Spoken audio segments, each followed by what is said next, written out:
bahas kajian kita revolusi kejiwaan kita dalam ajaran tasawuf Islami, gimana kita supaya menjadi pemenang dalam hidup. Kita revolusi. Tadi supaya menang sudah dijabarkan ada 12 poin. Amalkan. Sekarang kebalikannya, sikap mental pecundang yang kanu bahas. Nah, perlu kan kita pahami. Nah, kebanyakan di sini nongkrongnya nih. Anu nggak nyinggung nih. Ya. Orang yang kalah, nggak enak kalau disebut pencundang. Sering nyandarkan ke takdir. Janganlah, ya. Itu harus punya sikap mental yang berlawanan dengan para pemenang. Sikap mental yang berlawanan dari pemenang, pecundang. Cenderung putus asa, lemah semangat, nggak optimis, mudah menyerah. Ini yang Anung jabarkan. Sikap mental kalah itu harus dibuang dulu. Tadi sudah diketahui, niat, dudukkan niat, kuatkan. Pertama,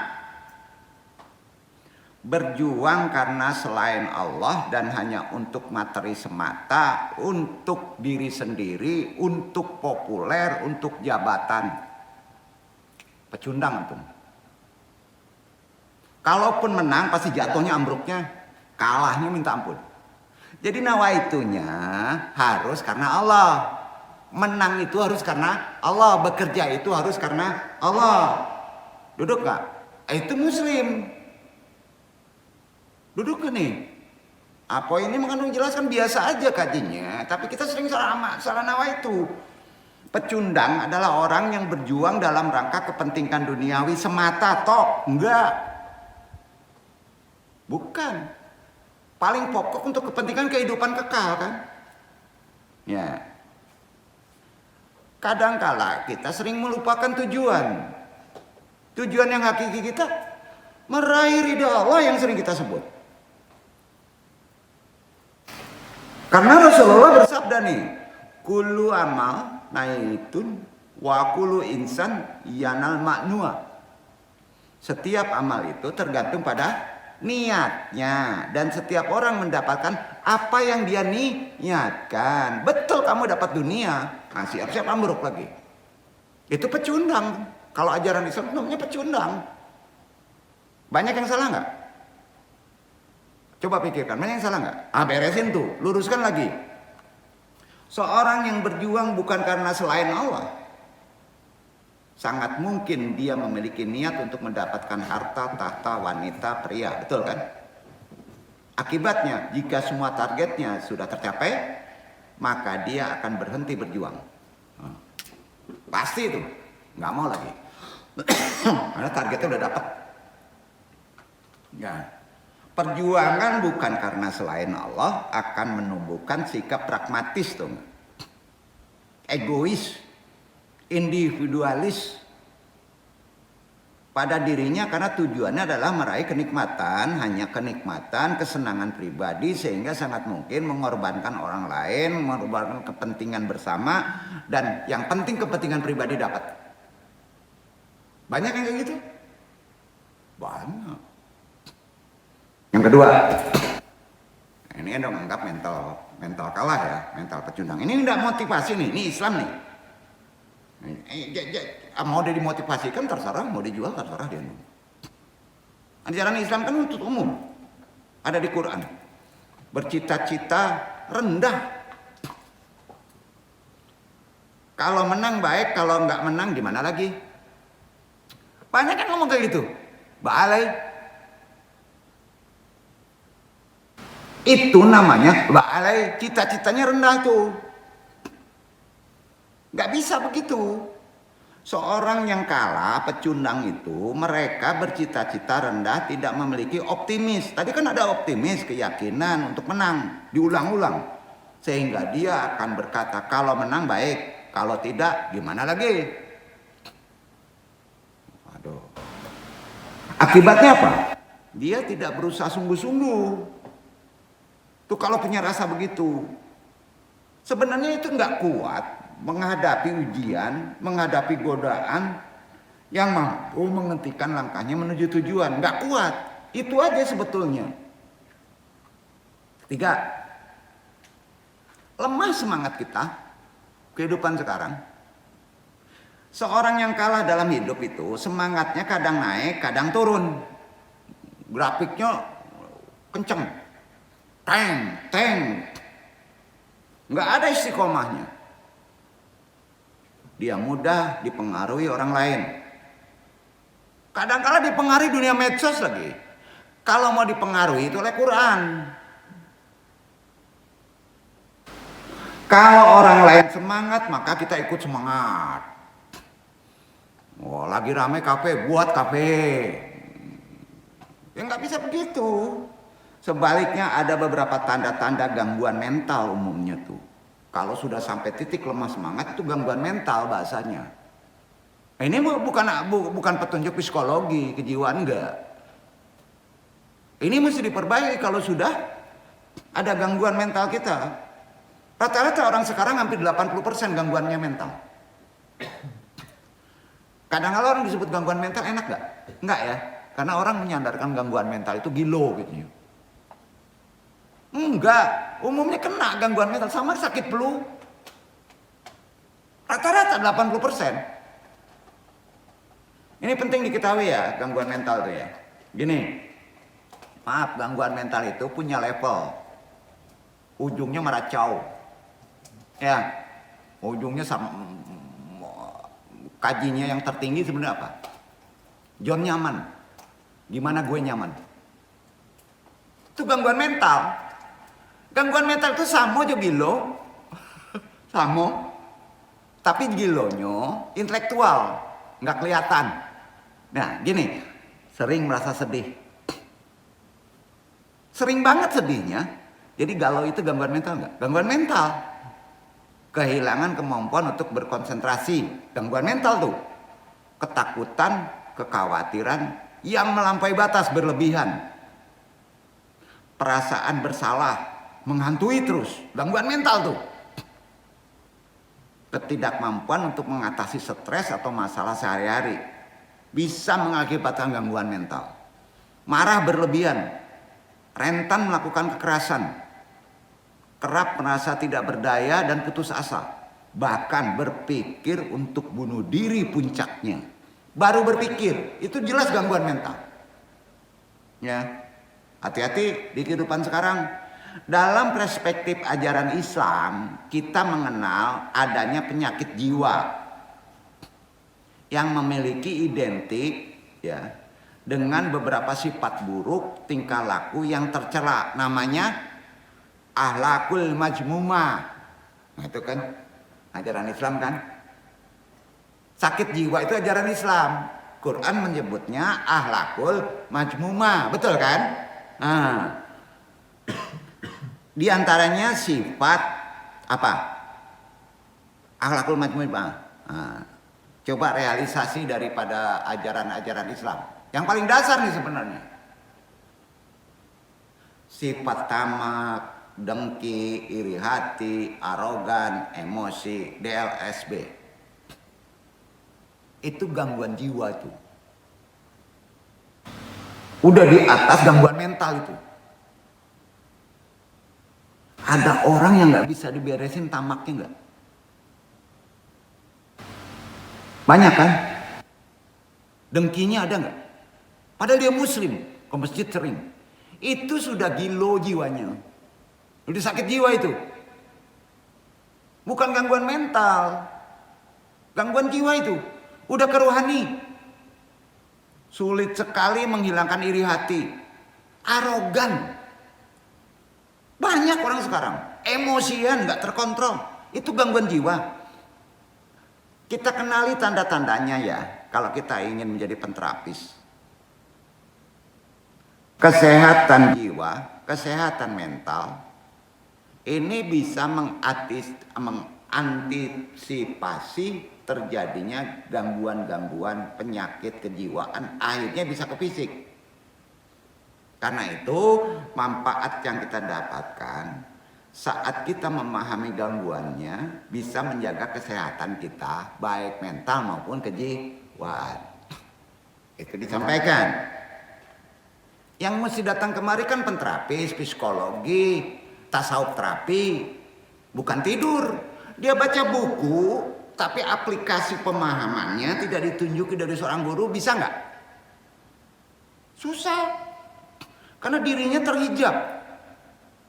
Bukan andung ingin datang banyak, enggak. Untung ada dunia medsos. Ya kan? Pas di-share sampai capek-capek dibawa bantal, ditanya besok lupa baca katanya. Padahal ini kepentingan kita. Begini.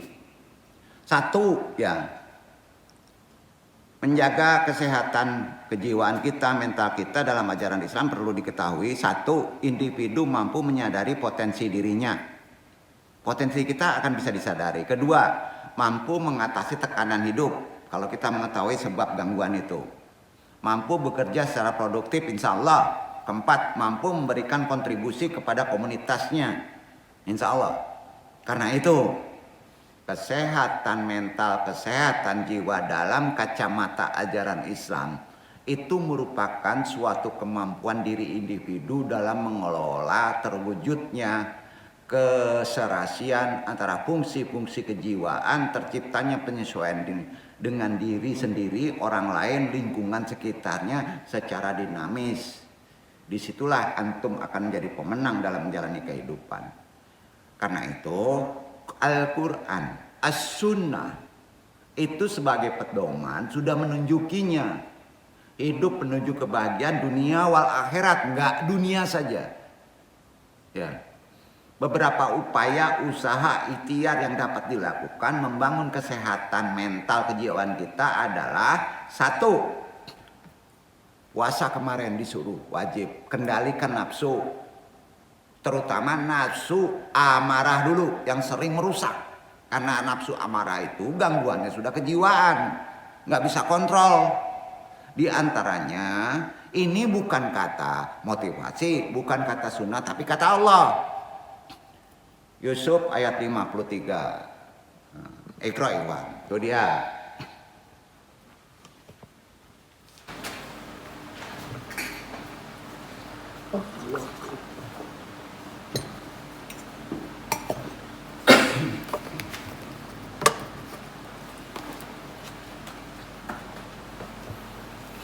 Wa ma unzila nafsi Innan nafsa la ammaratun bisu'i ila ma rahima rabbi inna rabbi ghafurur rahim. Dan aku tidak membebaskan diriku dari kesalahan, karena sesungguhnya nafsu itu selalu menyuruh kepada kejahatan, kecuali nafsu yang diberi rahmat oleh Tuhanku. Sesungguhnya Tuhanku Maha Pengampun lagi Maha Penyayang. Jadi intinya kalau kita sudah kena nafsu yang sifatnya amarah, hukumnya apa? Bukan mempelajari, bukan tenang, tobat. Langsung tobat aja. Ya. Karena nafsu itu kata Allah hanya dengan tobat, minta ampun pada Allah. Ya. Yang kedua, nafsu al-lawamah. Ya. Pahami itu. Itu di Quran semua ajaran dari ajaran Islam, firman lagi. Itu kan nafsu yang telah memperoleh penyinaran dengan cahaya hati. Ia bangkit untuk memperbaiki kebimbangan ya. Begitu dulu bahasanya. Ia mencela perbuatan tercela dan bertobat memohon ampun kepada Allah. Ini kan kita lihat di Quran surat Al-Qiyamah ayat 2 anu yang baca ya. Wala uksimu bin nafsil lawamah. Betul kan? Nah, ya. Dan aku bersumpah demi jiwa yang selalu menyesali dirinya sendiri. Sesali tobat.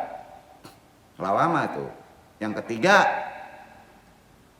pahami kondisi gangguan kejiwaan kita, gangguan mental kita dari Quran. Yang ketiga, nafs mutmainah. Jelas itu jiwa yang tenang. Itu Quran. Jiwa yang tenang itu nafsu mutmainah, karena ia mantap dan kuat. Nafsu yang telah diberikan penyinaran nur kolbu. Gimana supaya terang kalbu antum? Itu ajaran tasawuf murni sudah antum bahas itu.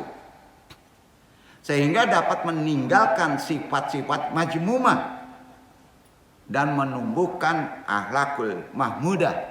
Nah, itu bahasa Qur'annya. Ini ditunjuki oleh Quran.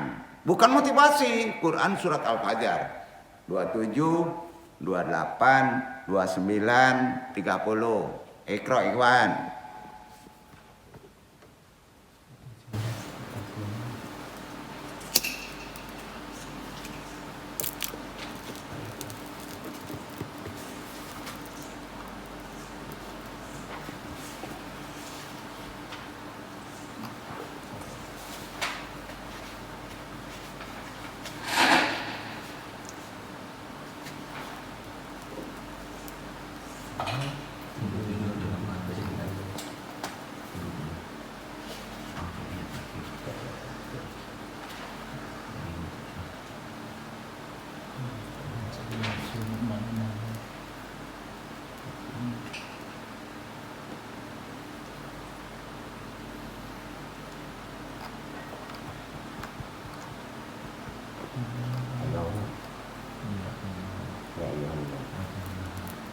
Ya ayyuhan nafsul mutmainnah irji'i ila rabbika radiyatan mardiyah fadkhuli fi ibadi wadkhuli jannati. Hai jiwa-jiwa yang tenang, kembalilah kepada Tuhanmu dengan hati yang puas lagi diridhoinya. Maka masuklah ke dalam jamaah hamba-hambaku dan masuklah ke dalam surgaku. Manusia itu harus punya nafsu, tapi nafsu yang dirahmati adalah nafsu mutmainah. Imam banyak yang hafal nih kan, sering disampaikan waktu sholat fardu juga sering diingatkan itu. Tapi kenapa ya realisasinya banyak orang yang sakit jiwa juga gitu? Iya kan? Mereka gila juga deh. Heran ya.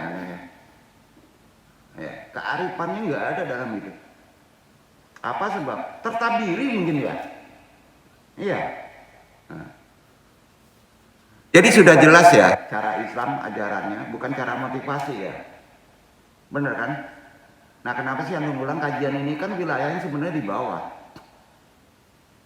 Andung bukan ngajarin tapi ngingetin. Ya, dakwah itu kan Nabi mengingatkan kembali maka diulang-ulang. Iya kan? Jadi jangan bosen deh. Ya. Nah, ada orang yang ngaji gini kan ngeraba nih. Ah, ini hari ini ngaji ini syariat katanya. Ah, ini kacau nih orangnya. Benar kan? Weh, kalau sedikit keren deh. Oh, yo, pas naik tasawuf keren banget ya. Lupa syariatnya ya. Nah, tertabiri antum. Udah jelas cara Islam. Langkah menentukan manusia yang berakhlak baik Islam tuh. Bertakwa kepada Allah Islam tuh. Insya Allah antum menjadi manusia bermental menang. Poinnya gitu aja dah. Jadi kemana-mana pakai ajaran Islam, menjalani kehidupan khususnya. Allah kan menurunkan Al-Quran mengutus Nabi Muhammad agar kuat, agar umat ya bukan kuat, umat manusia itu memiliki akhlak mulia, mencegah dari akhlak yang buruk. Itu udah disyariat deh, udah banyak yang tahu deh. Jadi ajaran Islam itu kan fungsinya sebagai pola pembentukan manusia yang berakhlak baik, bertakwa kepada Allah. Polanya gimana sih? Udah linas kan, petunjuk.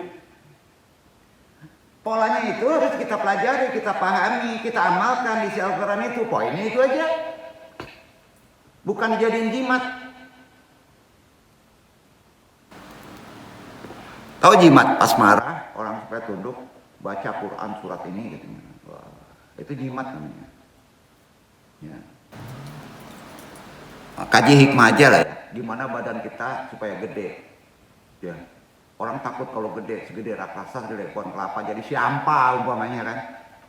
Kaji halimun. Hikmah itu ilmunya. Bukan di sini spesifikasinya, dan itu bukan ajaran tasawuf. Bukan. Jadi orang yang mempelajari kemudian mengajarkan Quran khususnya, yang mengajari tidak mengamalkan juga nggak benar. Itulah kata Allah insan yang terbaik dan dijamin kemenangan dalam hidupnya dunia wal akhirat.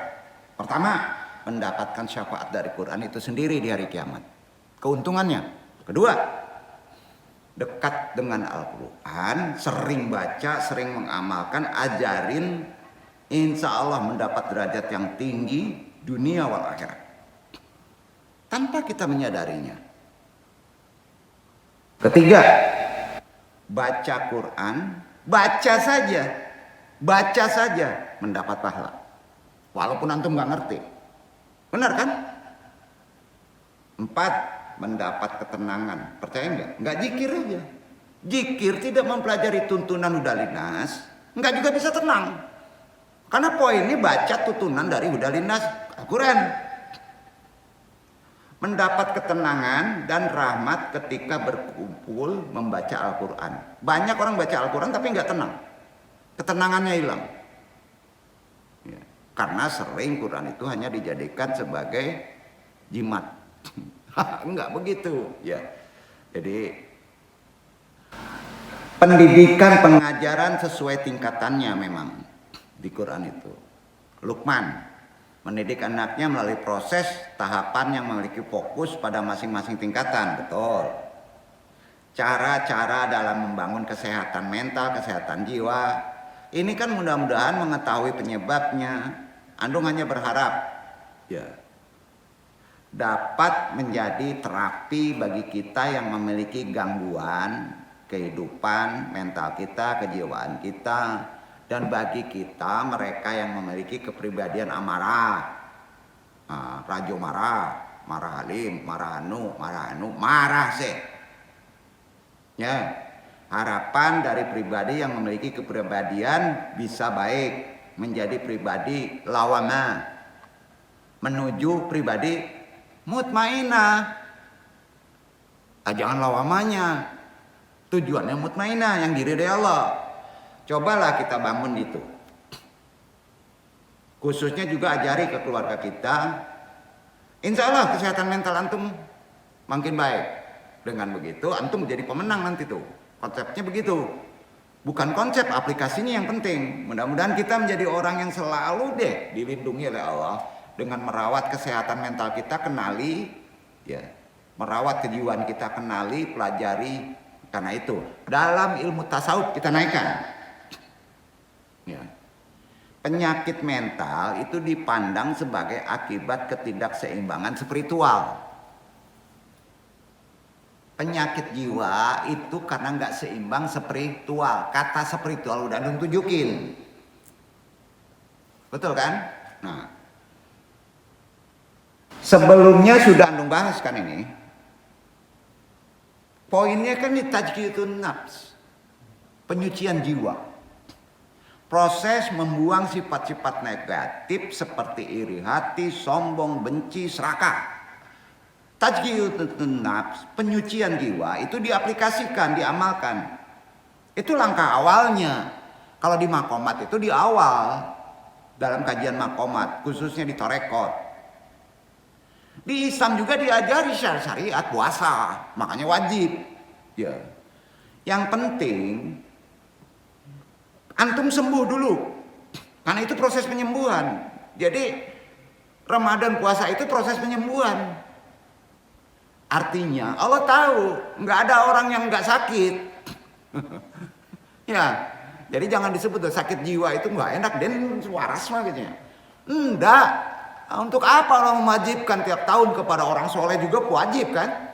Berarti kena dari proses ujian, nah, penyembuhan, meningkatkan hubungan dengan Tuhan.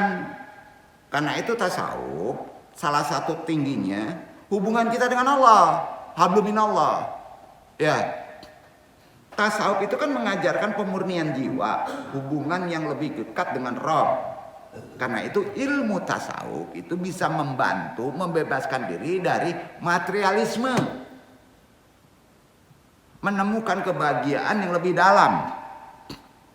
Karena itu ada makam derajatnya, seperti Luqman sebutkan tadi. Makam tasawuf adalah praktek-praktek yang dapat membantu meningkatkan kesehatan mental, insya Allah, kesehatan jiwa, insya Allah. Contoh makam tasawuf diantaranya kan anu sudah bahas habis-habisan. Wara.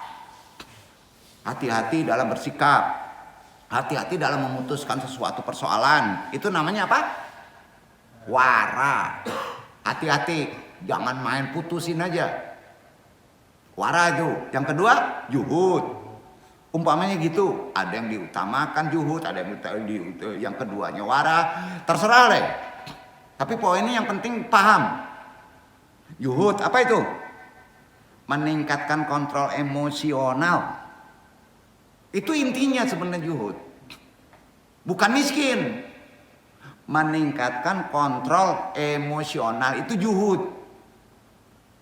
Coba, betul nggak nih? Kadangkala kita kalah dengan apa?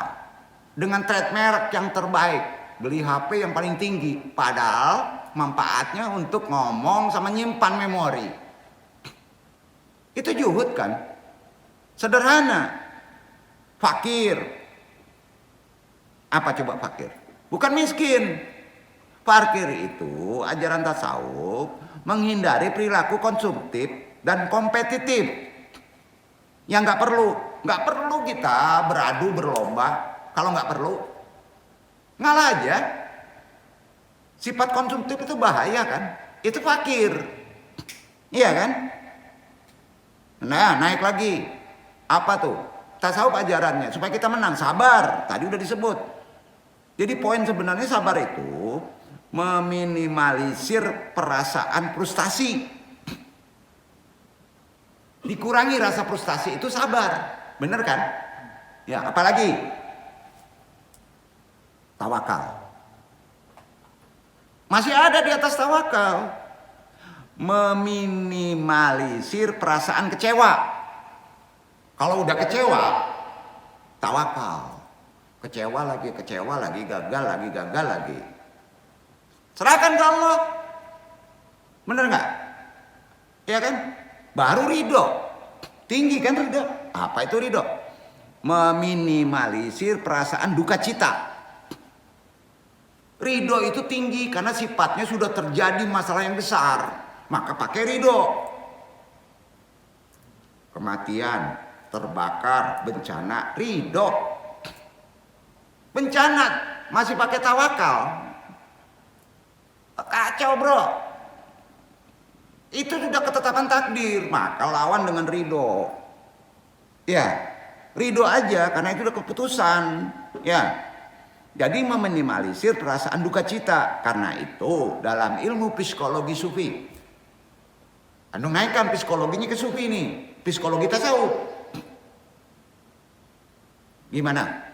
Perkembangan disiplin pengetahuan tasawuf dalam Islam di kehidupan sekarang ini perlu sekali kita pelajari. Terutama terkait psikologi. Dan kita amalkan. Di antaranya puncaknya ialah kauf. Kauf itu psikologi tuh. Kau itu konsepnya takut Allah. Tapi kalau nggak diilmui kacau loh. Apa kau? Takut tidak selalu baik. Ingat, takut itu tidak selalu baik. Ya. Tapi kau juga terkadang kala menjadi negatif. Kadang-kala menjadi positif. Maka diilmui apabila berada pada posisi yang keliru. Betul kan? Sering mendengar kauf. Bisa jadi negatif. Kauf menurut sufi, ya, menurut ajaran tasawuf berarti suatu sikap mental merasa takut kepada Allah saja. Kita sering takut sama kecoa, sama miskin. Sama apa lagi? Sama ekonomi sedang turun, sama politik, di sana. Takut kita tuh kauf itu yang positif hanya kepada Allah aja deh. Benar kan? Jadi Yang paling pokok apa Pak? Kita takut kepada Allah yang berbahaya itu karena kita nggak ada pengabdiannya kepada Allah, melalaikan tuntunannya. Itu aja poinnya. Takut kalau Allah tidak senang, itu yang bagus. Puasa, takut kalau puasa tidak diterima, betul kan? Itu boleh dipakai. Adapun inti dari pokok pikiran tasawuf, inti pokoknya nih, memberikan pemahaman bahwa sesungguhnya Allah adalah Rabbul Alamin, yang berarti Allah adalah pemelihara, pembimbing. Paham bahwa inti takut sesungguhnya adalah takut karena melihat, mengetahui betul akan kebesaran, kemuliaan yang dimiliki oleh Rabbul Alamin. Kan gitu kan? Iya kan? Sehingga khauf atau takut untuk melanggar perintahnya, naik kejiwaan kita, naik psikologi kita. Kalau sudah kayak begitu, dan takut untuk tidak melaksanakan larangannya. Ayo, benar nggak? Ya. Jangan dilakukan, serta takut tidak melihat makomnya. Makom Allah itu nggak ada bisa kita ikuti. Ya, makom kita ya umat, harus tunduk. Ya. Di dalam Al-Quran, hampir semua ayat berbicara tentang khauf, takut kepada Allah. Percaya nggak? Hampir semuanya tuh. Nah, itu maka disebut takwa. Sholat untuk takwa, puasa untuk takwa. Ya, hampir semuanya itu. Hanya kepada Allah takutnya. Bahwa khauf kepada Allah intinya sebuah keadaan jiwa itu. Ruhani. Di mana seorang merasa gentar disebabkan ada sesuatu yang tidak dikehendaki atau yang tidak disenangi yang akan menimpa dirinya di masa yang akan datang sampai hari yaumul hisab dan akhirat. Ya, baik itu karena kelalaian maupun karena kesadaran kita dalam kehidupan di atas dunia. Karena itu dalam khauf terdapat dua hal. Pertama, khauf positif. Kedua, khauf negatif. Khauf positif akan menguasai seseorang, mengantarkan pada hal-hal positif jika berada posisi yang benar. Begitu juga sebaliknya, khauf yang negatif berimbas kepada yang tidak baik jika berada pada posisi yang salah. Billahi taufiq wal hidayah. Iya, sebentar. Mudah-mudahan ini menjadi amalan kita dan menjadi pemahaman kita. Kalau sudah paham, seenggaknya rasa takut kita untuk mengamalkan sesuatu, melanggar sesuatu pasti akan terrealisasikan. Wallahu a'lam bishawab. Wassalamualaikum warahmatullahi wabarakatuh. Ya Rabbi bil Mustafa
So